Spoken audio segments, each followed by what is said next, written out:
Kisru beda data antara Kementerian Keuangan dan Menko Polhukam Mahfud MD. Pihak Kementerian Keuangan tegaskan tidak ada perbedaan data antara dua kementerian terkait dugaan tindak pencucian uang 349,87 triliun rupiah.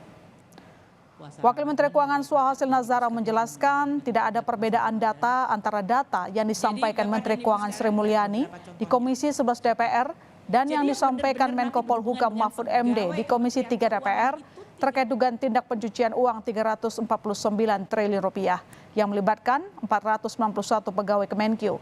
Wamenkyu menerangkan data Kementerian Keuangan dengan Menko Polhukam adalah data yang sama, hanya diklasifikasikan secara berbeda. Menyampaikan di Komisi 11. Pak Menko menyampaikan di Komisi 3. Hari ini saya tunjukin sama. Itu loh esensinya. Datanya itu klasifikasinya aja yang beda. Begitu klasifikasinya disetel dikit, sama. Jumlah surat yang direkap di surat PPATK itu ada berapa surat? 300 surat. Sama, tadi jumlahnya 300. Total nominalnya berapa? Coba total nominal rekening debit kreditnya 349,8 sekian triliun. Sama, itu informasi yang sama.